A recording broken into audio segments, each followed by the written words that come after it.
it's the first time we've hosted a series like this. Up until recently, up until the event we all know about, we all used to attend conferences. But now we're on seminar. We're on this seminar. So without further ado, I'm going to pass over to Catherine Byrne, who's been the instigator of this particular seminar and has worked tirelessly to get a group of really interesting speakers together. So I'm going to let you, Catherine, introduce those speakers and just tell you a little bit about the event now. Over to you, Catherine. Thanks, Beth, and thanks to the speakers and thanks to all of you who've registered.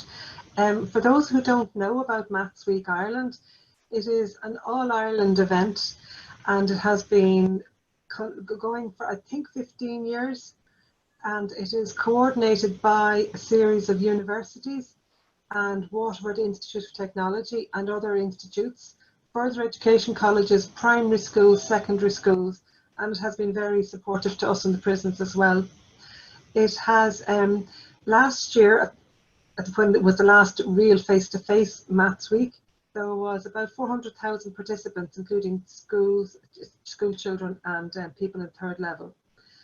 And this year has moved online for obvious reasons. And we're really, really glad to tie in with it this week because we felt that it was timely for two reasons. Because the aims of ALM and the aims of Maths Week are very, very close. We both believe in promoting a positive attitude towards maths. We both believe in the beauty of maths and its potential for human flourishing, and that is how I absolutely believe it. And we really believe that it is through events like this webinar and through Maths Week, we can link it with a lot of people who may have had not such positive experiences in maths in the past. And that's one of the issues that we as adult educators of maths are dealing with constantly, is people's challenging attitudes to maths. So rather than talking too much, I'd like just to say this is really exciting and thank you for taking part. And I'll briefly introduce our speakers who are in alphabetical order. That's the only fair way we could do it. And then we've Merrilyn Goos, who has a very long track record of, she's worked in Queensland University and is currently running the head of EpiSTEM, the National Maths Research Centre in University of Limerick. And Merrilyn is going to talk about a really close topic to our hearts, which has come up already in the chat here, which is the impact of this lockdown on maths education research. And then we'll have Jackie Gorman, who is from Midland Science, which is a community organisation which promotes learning and love of maths and science. And Jackie has some short videos to show how they have adapted their service in this time. And they work with parents and with children and with teenagers, and Jackie can explain it better. And I'm really interested because I never heard of it before this. Graham is involved in teacher education in the School of Education in UCL London, and he teaches modules in numeracy and maths. And Graham has very, very long experiences with maths and in the UK, and has been involved in policy making. I think you're on the Joint Mathematical Committee. Pardon me if I haven't got it right. And then we have Dave Mulvaney, who again is geographically close in work to me, and Dave has been working with youth who have been second chance students in a project called Youth Reach, and now he's moved to a technology and support role for teachers. And we have Reggie from Northern Ireland Prison Service, Belfast Metropolitan College, and Reggie's going to talk about maths, education in prison at this time. So I hope I've done you all justice. I'm sorry if I cut it short. The full bios are on the website, and with that I'll hand you back to Beth. Thank you.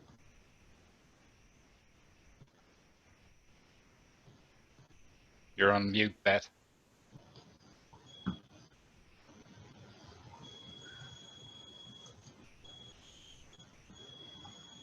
myself. I've done it now, sorry.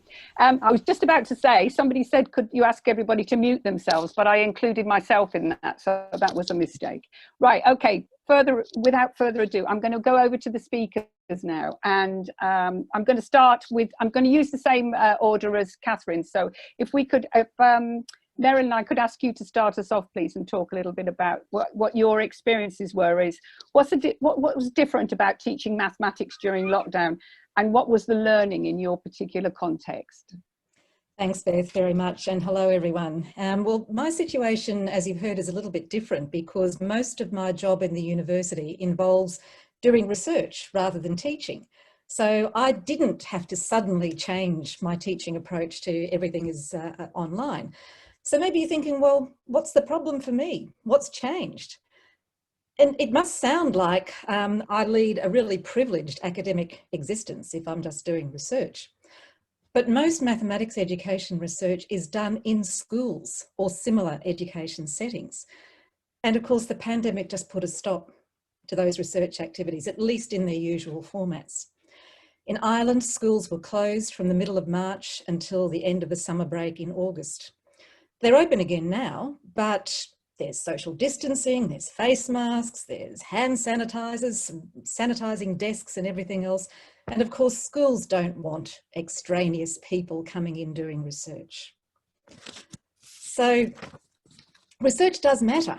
It's not just some kind of abstract endeavour that has no useful purpose, at least not the research that I do, because I work with teachers in classrooms and for practical benefit.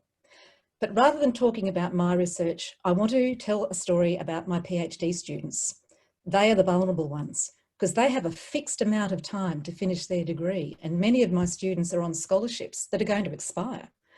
And the pandemic created feelings of panic amongst many of my students because of the disruption to their research that was meant to be launching them into their academic careers, and they could see it disappearing. So I want to tell you the story of one student, Jill, and about what was lost and what was found as a way of keeping going. Jill's research is on mathematical problem solving in secondary schools. It's a professional development study where she was working or going to work with a small group of teachers to help them learn how to teach problem solving. Yes, it's part of the curriculum, but most maths teachers still tend to stick to the textbook exercises and do things the traditional way. So she designed and delivered a series of workshops for a small group of teachers filled with ideas from the literature and practical things they could do in their classrooms. But more importantly, she wanted to create a community of practice that would support these teachers over a full school year. And this is really different from the way professional development is typically offered to Irish school teachers. It tends to be much more like a stand and deliver seminar presented by an expert and teachers just sit and listen. So this is really different and new. Before she gave the workshops, she collected some pre-classroom data, she observed some lessons, she interviewed the teachers, she gave their students some problem-solving tests, and she intended to do the same straight after the workshops and then some months afterwards. But of course she couldn't, because that's when the pandemic hit, with only part of her data collected. And Jill experienced terrible feelings of loss and grief because her carefully designed research study had just gone down the drain. So she thought that was the end of her PhD. So her co-supervisor, a colleague, and I had to find a way of not only helping her reconceptualize her study, not only showing that this alternative version would still yield a valuable thesis, but also we had to help her own and love this new version and want to keep going with it. And that was the hardest part. It wasn't so hard to redesign the study, but it was very hard for her to let go of something that she had created and to which she was committed.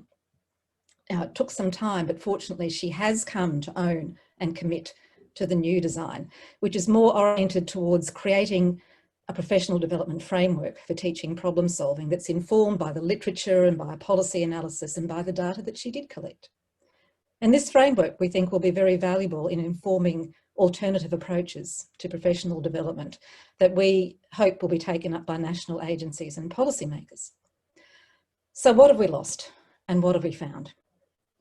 It feels like we've lost the human interaction of doing educational research on the ground in schools. But I think we found other ways of collecting data. For example, you can interview teachers on Zoom or via email or using other alternative methods. But more importantly, I think we've learned to develop more agility in adapting existing projects to new circumstances and in planning new projects that don't and can't rely on face-to-face contact. And those lessons about research flexibility and adaptation are really important for fledgling researchers, our PhD students, to learn. Thank you. Thank you, Merrilyn. Food for thought there, and interesting that you use words like loss and grief, and yes, and losing that human interaction. I think that's probably a common experience for us all. Anyway, moving swiftly on, Jackie, would you like to tell us a little about your experiences? Jackie Gorman. I suppose somewhat similar in that all of the activities we were doing were directly into both primary and secondary schools, and then public events for things like Science Week and Maths Week and Engineering Week and all the other various amazing weeks. And we suddenly found ourselves jettisoned into having to interact with people online, so it was very different. And the initial, I think, disadvantage was obviously that human interaction with the students and the teachers, but also trying to find a way to bridge the gap, particularly with students who might be more disadvantaged. So we have as a policy, as an organisation, that at least 30% of all the people we interact with every year will be experiencing socioeconomic disadvantage. So the only way that we could, I suppose, continue to try and check in on those people was we're fortunate that we've really good relationship with a lot of the homeschool liaison teachers in the schools that we'd work in.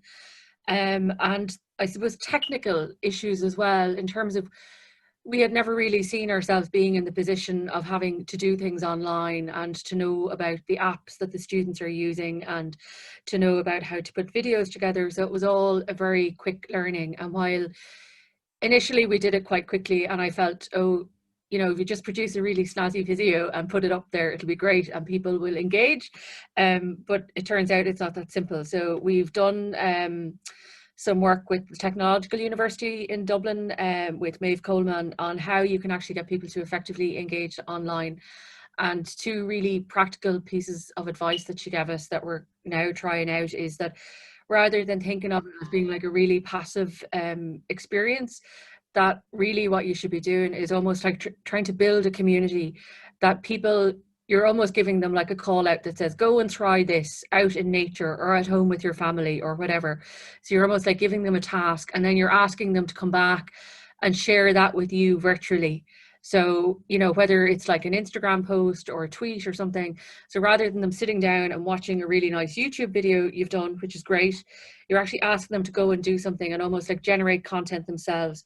And then the other idea was around the whole thing of actually asking the audience what they want, in the same way that you might design a product and you go through a whole creation process, to do the same with the students. And I suppose back in March when all of this hit, what we did do was a weekly series which we called Science at Home, which we've kind of developed since with DCU for both teacher resources and student resources. But I can see that now that we know we're going to probably be in this more remote situation for probably the next couple of months at least anyway, we're trying to figure out, like, how do you evaluate what impact that's having? Like, we're part of a longer term evaluation of impact study with the UNESCO Centre at NUIG, because we're one of 10 projects that are funded by Rethink Ireland. And we're sort of fortunate in the sense of, like, all of the field work that those people were doing from NUIG had just about finished when COVID hit, and now they're writing up. So I don't know what it would have been like if you were starting at the moment or you were just in the middle of it at the moment, because it was such a jolt. I can't hear you. Great, that's fine. It's fine. Just take it. I wasn't sure if you'd finished or not. That's really great. Thank you very much. Interesting that you're saying those two ways of building ideas, like asking people to go out and do things and bring it back. And there's that piece of research that's about pushing and pulling people to learning. Yeah. So rather than expecting everybody to sit there, you actually go out and ask them to become a more active part of learning, which changes the way we actually teach. And also on a fundamental level, if a kid videos themselves doing something and they know that it's going to be on your YouTube channel or your Facebook or whatever, like they're going to tell their parents, they're going to tell granny and granddad to tune in and watch it. So you're kind of bringing people that mightn't normally ever look at stuff like that because the grandchild or the kid is involved. Yeah, it's really amazing actually, isn't it, how the learning can spread through the family. Yeah, thank you. Lovely. Thank you very much. That's really interesting. Thank you. Right, I'm going to pass this over now to Graham Griffiths. Graham. Hello everybody. Okay, so I'm Graham Griffiths. I'm based at the Institute of Education at UCL in London, and I'm in charge of a series of post-compulsory teacher education programs. But obviously, because we want to focus here on the maths, I'm going to try and direct my bit specifically to the maths things, but there are elements of this that are more general. And it's worthwhile noting that throughout some of the thinking that's going on here, I mean, some of the issues relate to the broader education system, so schools and as well as post-16. So yeah, when I say post-compulsory, we're talking about what used to be post-compulsory, because now up to 18 is now considered compulsory, whereas we used to have it post-16. But anyway, the thing is, there are different things, slightly different things have happened between the various cohorts that's going on, and we've been trying to track our way through this ever since all this began to hit us, obviously in sort of February time, as it became clear as something was on the horizon. So I mean, I'm obviously, as has been said, there are a number of challenges happened.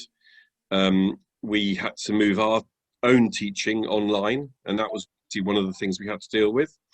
But actually, a bigger issue for us was really how do we deal with teaching practice? So a bit like Merrilyn was saying about research issues.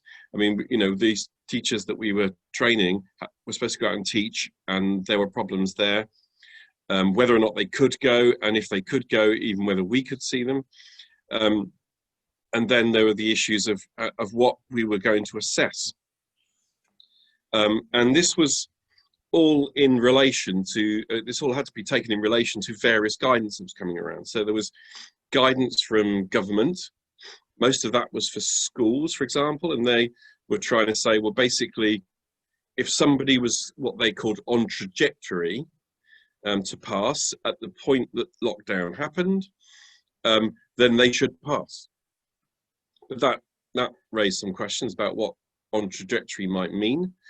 There was a sector guidance. So for post-16, there's an organisation that sort of regulates the qualifications, and they, before lockdown quite kicked in, they kind of came up, they were really wanting to see, they wanted to control all the different awarding bodies that were giving qualifications for teacher education, and they wanted something like about 3/4 of everything to be completed as normal. So they kind of was trying to define a particular position. And then in amongst that, we had obviously our own university giving us guidance about what we should do or not do. I mean, there was a point where, same as Merrilyn was saying in relation to research, and of course everything stopped in the same way for us. They wanted us to not go out. I mean, the idea, let's not go and spread everything around by going out and doing anything. So they wanted us to stop going and doing observations before the lockdown happened. And then partner organisations, obviously, then also, the colleges also had their issues, and they wanted to control what was going on as well. So there's a whole sort of mess of things that, in a way, when we finally got to lockdown and everything stopped, then of course it made it a bit simpler.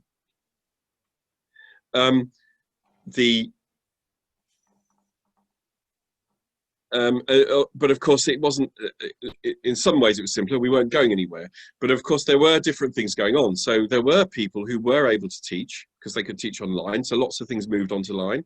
Teaching was happening. Some of our trainees were involved in that teaching, some of them weren't. So there was a whole sort of equity issue here about what was going on. So that was of concern to us.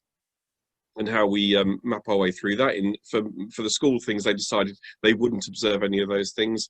For some of what we did, it was a much smaller program, and we decided we'd play it piece by piece, really, with the individuals concerned. Anyway, I think the messages that we got out of this, well, I suppose the easiest bit for us was our own teaching online. So that didn't feel so bad. I mean, it certainly wasn't perfect, and we had to rush it, but we did have quite a lot of resources ready anyway. So moving the sessions to doing something akin to doing what we're doing now was not particularly problematic, and in some cases it actually enabled some people to attend more easily than it had before. So that was less of a problem. You know, as I said, the real big problems were how we were going to assess teaching, which of course in the end we couldn't, so we just had to leave it. And we had to reframe some of our assessment work because we linked it with practice. So we had to do the same kind of thing that Merrilyn was having to do with her PhD student, of having to reframe what they were doing. So we sort of struggled through the year, and of course, as has been noted, we are going to be continuing with this, and we don't know for how long, and it looks like being some way yet. So we're still working it out, I suppose, you know, what we're going to do now. How are we going to deal with observations? Are we still going to leave things not observed, or let the centres do all of the observations of things and have to leave it in that way? So I think that's the way I want it. Okay, thanks, Graham. I think I hate to make a cheap shot on this, but it sounds like, you know, the sort of guidance that we're getting every day about all of the current problems. It sounds like you're dealing with all of that as well as trying to do all the teaching through it. So, yep, thank you. Yes. Yeah, and learning yourself all the time as well, obviously, on how to deal with all this extra guidance and interpret it. Right, okay, moving swiftly on then. I think who we got next? We've got Dave. I think Dave's in a different sector altogether now, so we're going to hear about some more youth and experience in the youth. Okay, thanks, Beth. So during and prior to the lockdown, I worked in Crumlin Youth Reach. So this is an education and training program for early school leavers aged between, I suppose, 15 and 20 years of age. The learners predominantly hail from a socially disadvantaged background. So in many cases, the only devices that they would have had available to them would have been their smartphones. And in addition to this, the Wi-Fi in most cases would have been very limited. So some of the learners would have been diagnosed with learning difficulties and or suffer from anxiety also. Even though learners did not have a diagnosis of poor executive functions, we could tell from our daily interactions with them that they were significantly lacking in the skills required for independent work and for making good use of their time. All of this being said, though, there were a small cohort of learners, the high achievers with the knowledge and skills to succeed. So at the time I had 3 classes studying QQI level 4 maths and 1 group studying QQI level 5 maths. So to put that into a little bit of context, that would be a level 4 would be the equivalent of a GCSE, and a level 5 would be the equivalent to an A level. So all of the learners learned at different paces, so it was not strange to go into a class with 10 learners with 6 different types of lesson plans. So initially we were informed that schools would close for 2 weeks, so we put in place an emergency timetable to engage the learners virtually for half of the time that they would normally attend face-to-face classes. For these 2 weeks, the emphasis was placed more on social contact for the learners and for us to gauge their mental health and how they were holding up, and if they had any issues that we could help them out with. So in the time during the first 2 weeks, when I actually had teaching time with them, I noticed that I could only engage 1 or 2 learners at any one time from a group of maybe 7 or 8. So I put this down to the fact that because they were at different stages in the course, I was either pitching the level too high or too low, or more often than not, a mixture of both. So once it became clear that we would not be returning to school, I set about using different means to engage the learners. So I did continue to meet the level 5 learners on a daily basis, but rather than me dictate the content of the class, I let the learners decide what it was that they wanted to learn. So this cohort of learners were in their final 2 months and were preparing for a final exam. And more importantly, they were driven and wanted to achieve the best that they could. So how it worked with them was I would assign work for these learners to complete in the evening time. And once they had emailed me with evidence of an attempt at the work that I thought satisfactory, I would email them a link to a pre-recorded solution that I had uploaded to YouTube. So with this, I had discovered very quickly to hide the videos, like make them private, and only be able to give access to people with a link to it. The next morning in the virtual classroom, we would spend time discussing the previous evening's assigned questions. And I would have encouraged and guided the learners to help each other with dealing with the problems that they had encountered, rather than me providing them with all of the answers. For the remainder of the class, a consensus would be reached as to what topic I would demonstrate.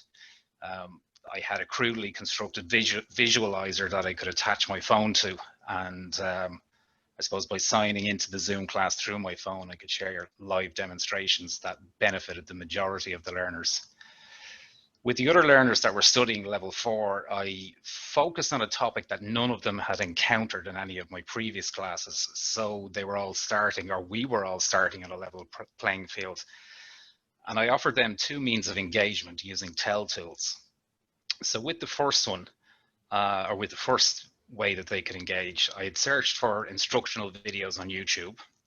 The videos needed to be pitched at the right level, and the audio needed to be easily comprehensible to the learners. So I uploaded these videos to Edpuzzle. So Edpuzzle is a very easy to use video platform that allowed me to insert open-ended and multiple choice questions at will. So I was able to take a 5-minute video clip and convert it into a 15-minute lesson. So learners were able to access these lessons using a unique code through an app on their phones. I'd usually send out this lesson on a Monday morning, following it up with a Kahoot based on the Edpuzzle's topic. So I'd send the Kahoot out in the afternoon, and every afternoon for the remainder of the week, scaffolding them as the week progressed. In their second option, excuse me, I sent out what is called a Nearpod lesson. So this combined PowerPoints, the same video I'd used in Edpuzzle, and various forms of scaffolded assessments, similar to the ones I had used to build the Kahoots.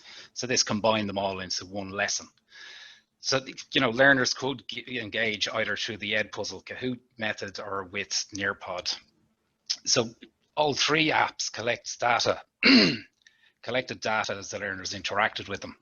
So reviewing the data allowed me to determine individual learners' engagement, their understanding, and further needs. So the learning for me was that, in as much as working in 5 different ways in the classroom is relevant for the cohort of students from Crumlin Youth Reach, this was even more evident when working in the pandemic.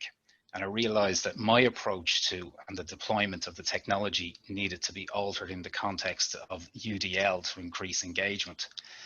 I also learned that creating my own video content is far more effective and an efficient use of time. But I'm also mindful of the fact that it might not just be that they're not engaged or apathetic as a result of poor executive decisions. Maybe it's just that they're teenagers.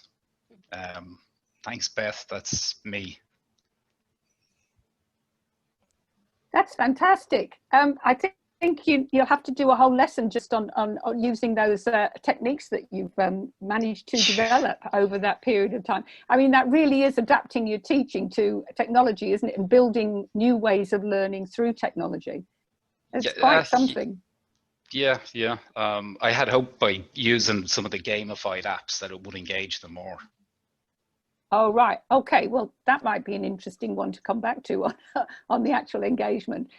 That's really interesting. Thanks very much, Dave. And last but by no means least, I think we've got Reggie now, haven't we? Reggie Temple? Yes, thank you. I've been teaching maths and numeracy in Maghaberry Prison for the last 12 years. I'd like to discuss very briefly the sort of challenges and the advantages offered by the lockdown. Let me describe a typical day for teachers in Maghaberry. we would teach the same set of students for a full morning or a full afternoon, totaling 5 hours a week. This is due to the movement times about the prison, the nature of movements. The students that we teach vary very much in age, education ability, and social background. And the types of prisoners that we educate would be both sentenced and remand. In contrast, during the lockdown, each of my classes lasts 45 minutes. So being comparatively short, the student papers have to be prepared well in advance and emailed through for printing and left for the students. I have to pay compliments to our library staff for handling that so well in spite of me. I also make contingency plans in case there's a change of direction during the class. And of course, I get the enjoyment of doing all the sums myself before the classes start. Now, there is the challenge of learning how to use the technology of the Zoom and do that effectively, and also dealing with its restrictions. For example, no personal contact, you can't look over the shoulders, no whiteboard. Of course, mathematics is very much a demonstration sort of sport. This would appear to be a problem, but it actually does produce its own advantages. It teaches me to be quite concise with my instructions. Also, whenever a student is describing what they're doing, they have to be precise too. So, and as they describe what they're doing, they have to think carefully about their wording, and that slows down their thinking, and they realize that they're starting to become more analytical. This is a very good habit that I've been trying to teach in the past, but with this COVID, it's actually a real demonstration of how to do that. I've been making wide use of a system called Corbett Maths. They have videos and worksheets, and they're an excellent set of free resources on the internet. Now, although I haven't used these fully yet, I've been developing a set of articulate stories for remote maths learning so that students can take them away on their own. How do the students feel about it all? It's wonderful to see. They're actually very positive. They absolutely enjoy the novelty of seeing me on the screen instead of my ugly face in the classroom. So, but one thing that's very noticeable, you see, when adults are reading a book, they tend to skip words that are unimportant to speed them up. However, when you're trying to solve a mathematical problem, you can't do that. So I encourage the students to read the question out loud, and this has the advantage that it forces them to slow their thinking, organize their thoughts, and having read the complete question, they very quickly understand what the problem is about and also what it's asking them to solve, which can be quite amusing too. It also provokes discussion among the students, and it raises their confidence.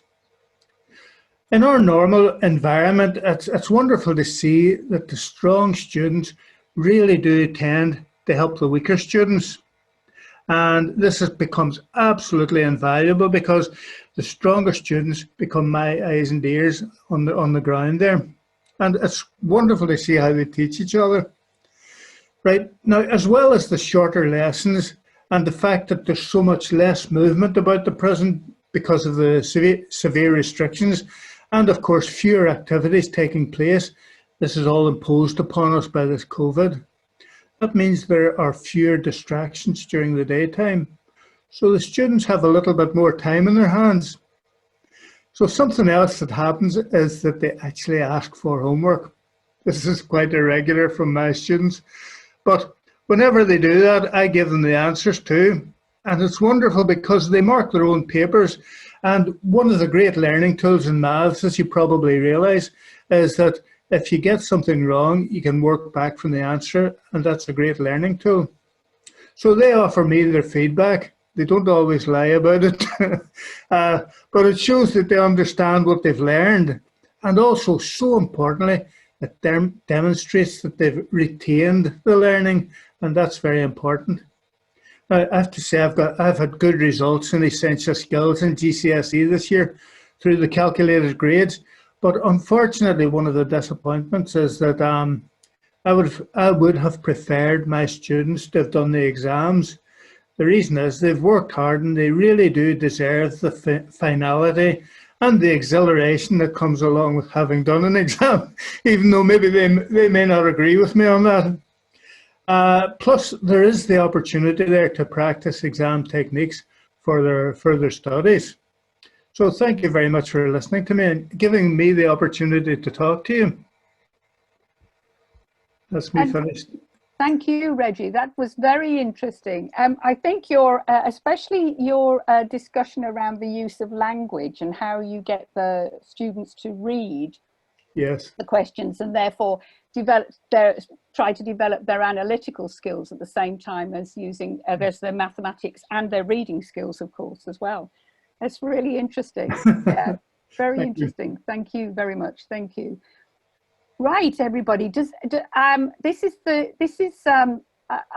think there's been a few really interesting common things came out. I think that Reggie talked about feelings and confidence and developing those sorts of emotions for students, and Merrilyn spoke about grief and loss right at the beginnings, and mathematics is a very passionate topic. I think a very passionate subject. I think I feel quite strongly on that.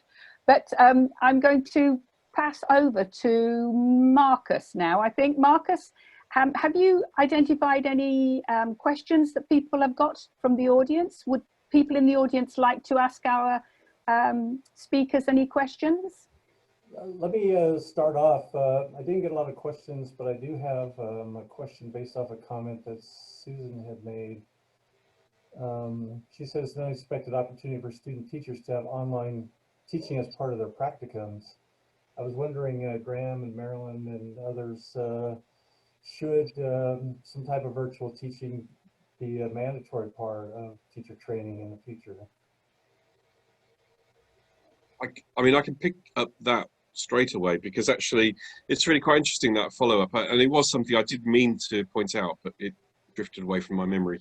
But we had a meeting very recently with some of our partner colleges, and they were saying that even before the pandemic anyway, blended learning was becoming more a feature of what they wanted to move forward with. The actual requirement to actually engage with it much more now has meant we've all embedded it, both at their end and at ours. And I think, essentially we are going to redesign the course to include blended learning as part of it. What we're hoping is that this links through not just from the university teacher training to the colleges, but the colleges into employers' workplaces, because there's an opportunity there of seeing mathematics being used in a workplace and being delivered, being supported by the teachers in the college, and then the teacher training supporting that. So I think it's quite an exciting place to be thinking about that. And if I can just come in as well, I think that's a really good question and good observations. And it took me back, maybe 10 years ago, maybe not quite that long.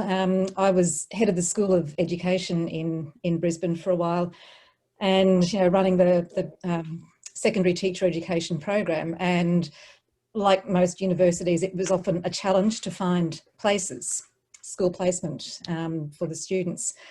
And it always seemed like the School of Distance Education was the last resort if you couldn't find a place in school. So distance education is reasonably common in Australia. It's a large place. There are lots of remote places.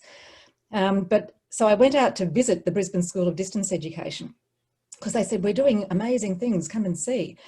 And of course, the old days of posting out paper lessons were long gone, and the innovative approaches that they were using to deliver lessons online, all different interesting kinds of software, just completely blew me away.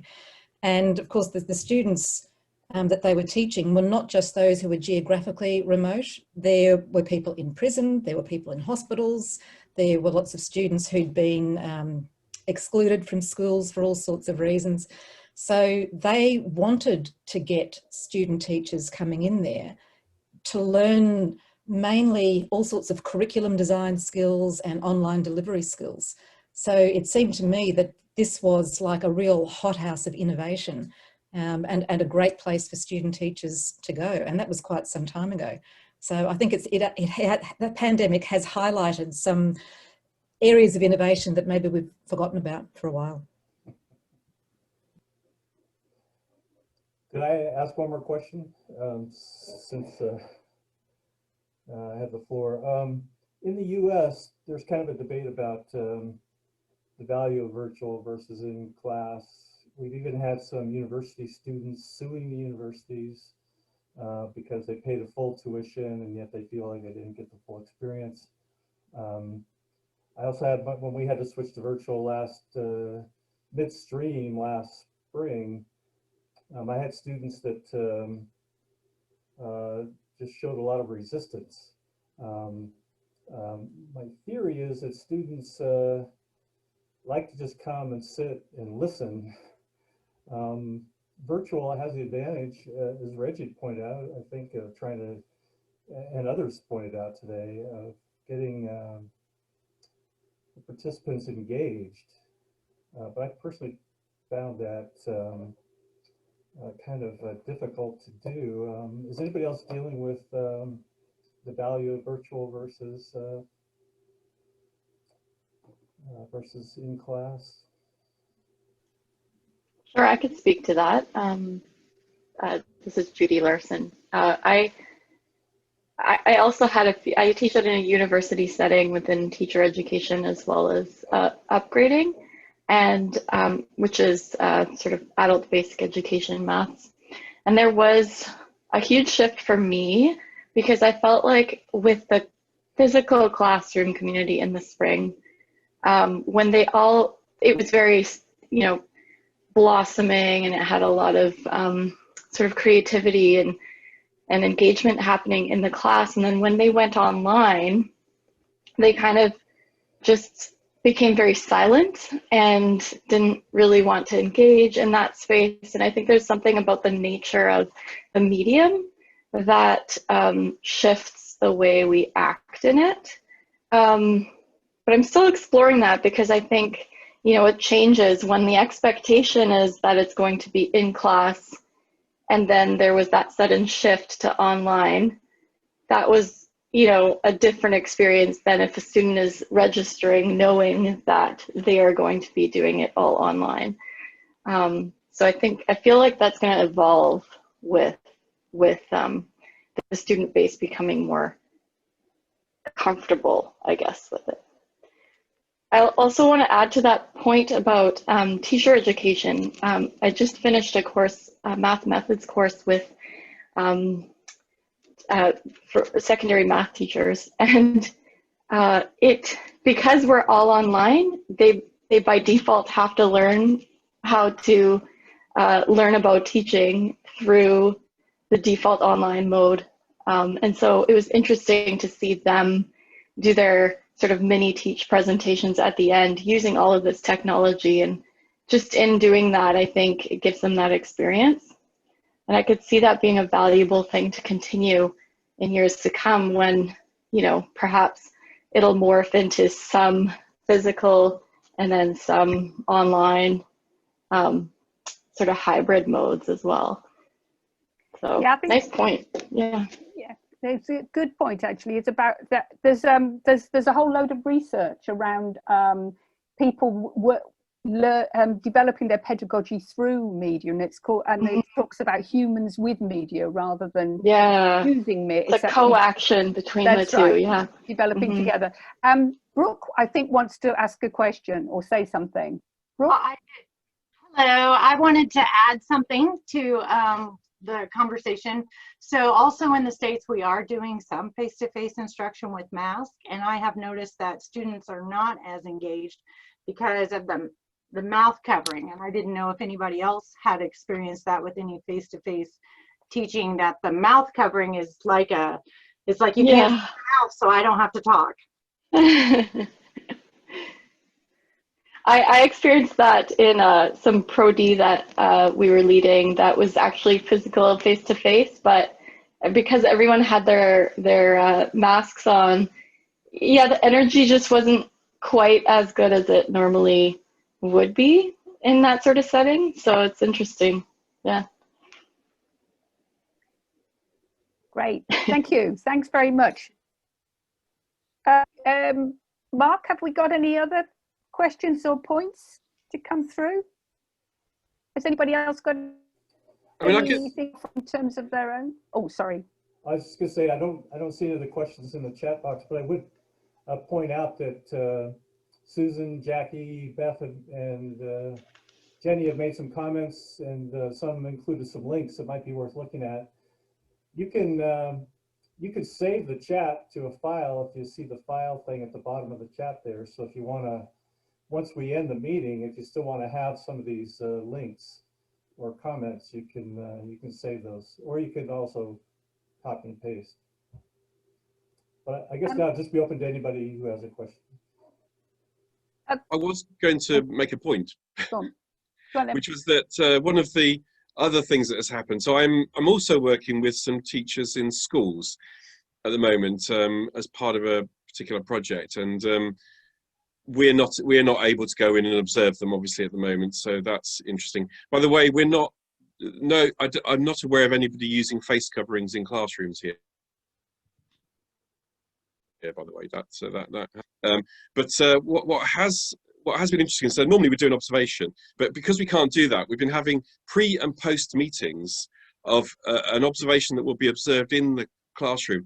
But what we're doing is spending more time with them before planning the session that they're going to deliver, and then reflecting on it afterwards. And basically there's been much more emphasis on those two ends of what's been going on, instead of this thing of just observing what they do in the middle of it. And it just changes it. I mean, obviously it's tricky not seeing them, and having to deal with sort of secondhand what somebody else has said about seeing them. But there's a lot of more detailed planning about what we were going to do in the first place in their lessons, and a lot more reflection afterwards about what the issues were that happened. So I think there are, it's like everything, there are pros and cons about it. Thanks, Graham. Thank you. Yeah, I think you're right. I think Merrilyn used the word earlier on. It's about our agility, and it's about our flexibility, isn't it? And that we're changing the way we're doing things in order to continue to enable education to happen. I'd like to ask, just continuing on that idea about some of the challenges, and I know face coverings was one, but Dave, I think you said something about you sounded like you really were using the technology to engage with the students. Were they responding really well to all that use of technology that you were putting? You obviously made a real effort to make it interesting and engaging. Oh, sorry. I've lost you. Okay. Sorry, I lost you then. Yeah. My fault, sorry. At the end of it all, it was very mixed. Initially, engagement was very high because I did use some new TEL tools that the learners really hadn't had much experience on. They did like the Kahoot because it's a real gamified way of getting them to answer questions. They did find the Ed puzzles interesting, but their interest in it waned, I suppose, about halfway through. The Nearpod was the one that worked, was the most successful one, I think, because it combined all three elements of like PowerPoint, the videos. There was gamified learning included in it as well. Like at the moment, I have moved from the classroom and I'm traveling around the city of Dublin delivering PD on TEL tools to teachers because it is seen as a way forward.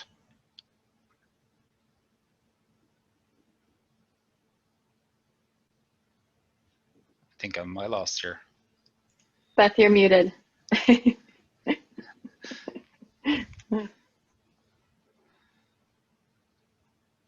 Yeah. I mean, it's something that we're going to continue to do, isn't it? It's going to continue to develop, and it's interesting, like Graham was saying, that actually the, it's going to become part of the teacher training as well program. Has anybody got any more questions or comments to make?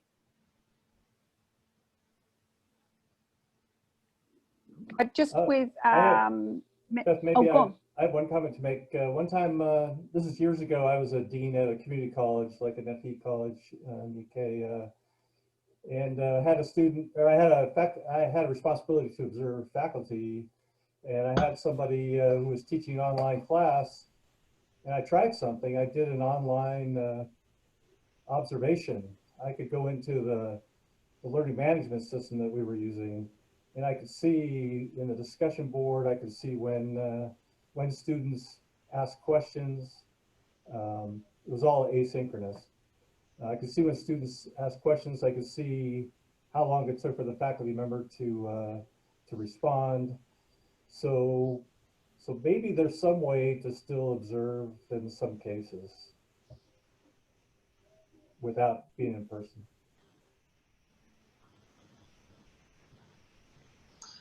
Beth? Yeah, I'm oh, sorry, go on. Somebody else who was there? Oh. I can't see everybody, you see, so I'm just trying to look around. But if you just speak up if you've got a question. Beth, it's Catherine. Oh, Catherine, great.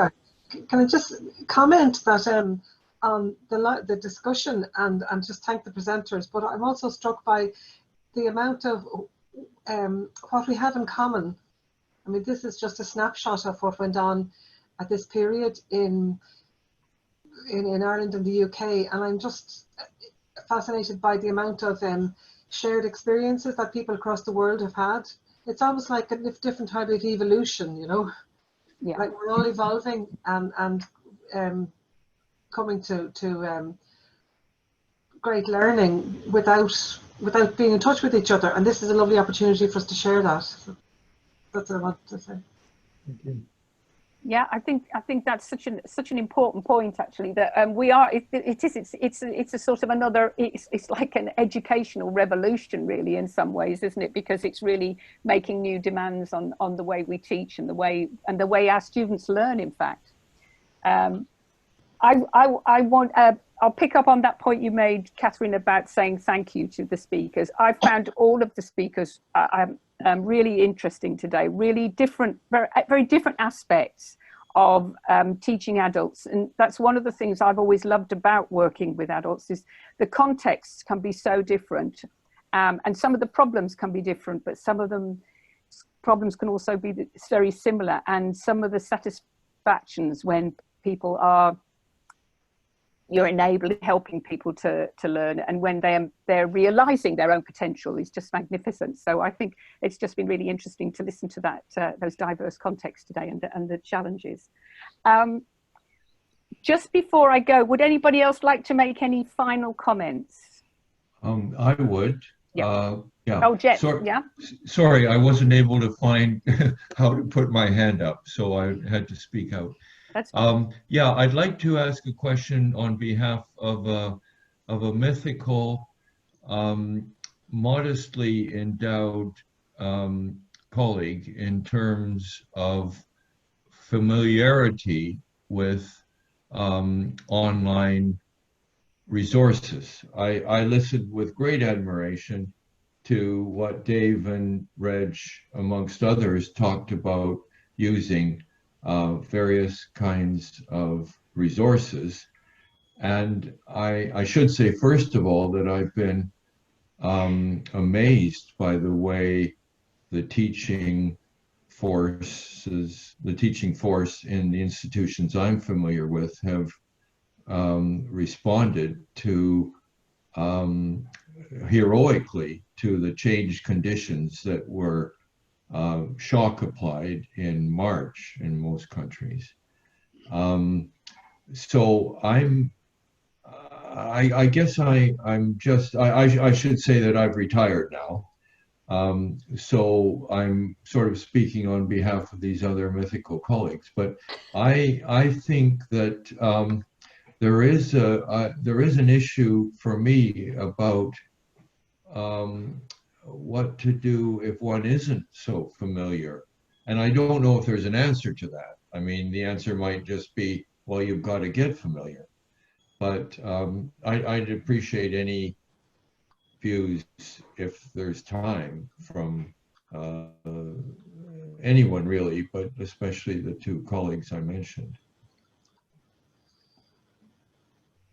Would Dave or Reggie like to comment on that? Shall I make a very brief comment? Please do. I'm very close to retirement age myself. In fact, long past retirement age, and I absolutely sympathise with you, Jeff. Fortunately, I come from an IT background, but even then, what you need to do is get your son or your grandson or your daughter to do it all for you. Okay. Well, there you go. Sorry, that's a very flippant answer. I'll see if I could rustle one up in the next. Dave, have you got anything to add to Reggie's suggestion? All of the sites that I use are very, very user friendly and all provide tutorials on how to get the basics up and running. So I'm not saying that they're foolproof, but they are easy to navigate and get around. Fantastic. Yeah. Thanks, Jeff. That was an interesting point. Would anybody else like to respond to Jeff's point before we finish? This is Eric Appleton in New York City. I might mention quickly that, I tend to be a little bit more comfortable with the technology myself, but I work with a lot of teachers. There's a full range of experience and facility with technology, and I've learned a lot from ESL or ESOL teachers who often use very low-tech methods. Students holding up cards, writing on a piece of paper and holding it up to the screen. Yeah. I find that, I'm comfortable moving around with different apps and programs, but many of the teachers aren't, and their students, even if the teachers are comfortable, if a student is just on a phone, going between a couple different apps is very, that's sort of half of our students are just using a smartphone. So there's all these wonders of the internet that aren't really available if the technology isn't quite there for students. Oh, thank you, Eric. That's a very useful comment, actually. Good point. Anybody else? No, I think that was a really interesting observation. Actually, sometimes just holding up a card can be very useful as well with the Android. Yeah, absolutely. Thank you. Great. Okay, I'm going to say thank you very much to everybody who attended this evening, especially obviously to our speakers who've been really interesting and very thought-provoking, and I want to thank them all for giving the time and effort to come to for this evening. I want to thank everybody too for their questions and contributions, because it's great to hear from you all, especially when you say where you come from too, which is just fantastic to be able to talk to people right around the world about mathematics and teaching adults. So that's just something very special. I would just like to tell you about the next seminar, if I could, which might be of interest to you. We've got a very great speaker called Keiko Yusakawa. She is based in Australia, and her seminar is going to be called Numerous Environments in a Changing World. You find a lot more information about it on the website. It's on Friday the 30th of October for Australia. And I think it's Thursday the 29th in the UK and Vancouver, but all the times can be identified on the website. But we put it down as 200 UTC. And as you all know, UTC is Universal Coordinated Time. So we put that in and then try to put some of the other times in. It's been interesting how challenging getting these timings right has been for all of us numeracy people, but that's another story entirely. So please do come along to the next one if you get the chance. It's been lovely to see everybody here, and it's great to have the conversations we've had. So as I say, it's Keiko. She's on in the end of October, Numerous Environments in a Changing World, and all the information's on the website. I look forward to seeing you again.